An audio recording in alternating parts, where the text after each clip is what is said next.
साफ बोल दिया था, जब तक खुद का फ्लैट नहीं खरीदोगे तब तक शादी नहीं होगी। हाँ, तो ले लिया फ्लैट? हाँ। कहाँ लिया? यही आनंद के पास, यहाँ से 40 किलोमीटर दूर। 40 किलोमीटर? इतना दूर रहने को जाओगे? नहीं नहीं अंकल, हम लोग नहीं तो? मयूर के मदर फादर, मेरे सास ससुर, वो लोग वहाँ पर रहेंगे। अच्छा, वो रहेंगे? हाँ। वो अकेले रहेंगे? अब क्या करें अंकल, हमारा घर भी तो छोटा है ना।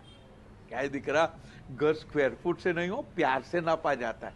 मन में प्यार होना है तो इतने छोटे घर में 10 आदमी रह सकते हो, 10। और प्यार नहीं है तो इतने बड़े घर में 3 आदमी भी नहीं रह सकते। प्यार होना चाहिए। लेकिन वो अकेले कैसे संभालेंगे सब? अरे अंकल, हमने सारी अरेंजमेंट्स कर दी है, काम वाली बाई, टिफिन वाली, सब कुछ अरेंज हो गया। इस उम्र में घर वाले कम, बाहर वाले ज्यादा काम। बराबर। हमारी भी लाइफ है, हमें भी फ्रीडम चाहिए। अब हम भी कितना सैक्रिफाइस करें। ये सैक्रिफाइस नाम का वर्ड है ना बेटा, माँ बाप के दिमाग में कभी आता ही नहीं। और माँ बाप को क्या फ्रीडम होती है? नाटक सिनेमा भी देखने नहीं जा सकते भाई, लड़का छोटा। बाहर गम घूमने नहीं जा सकते, लड़के का स्कूल है। रात को ठीक से सो भी नहीं सकते, लड़के का एग्जाम चालू है। और दिवाली के दिन कुछ खरीदा नहीं भाई, नहीं, पैसा बचाओ, लड़के की कॉलेज की फी भरनी है।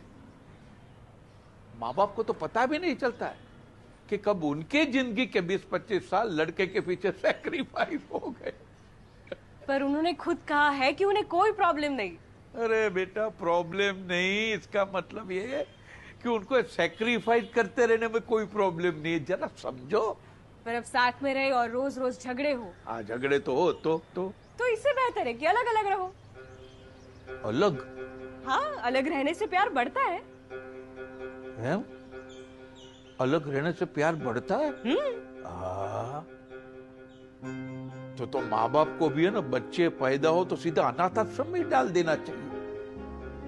अनाथ आश्रम? हाँ भाई, अलग अलग रहो ना, प्यार बढ़ेगा। अरे चाल आवो,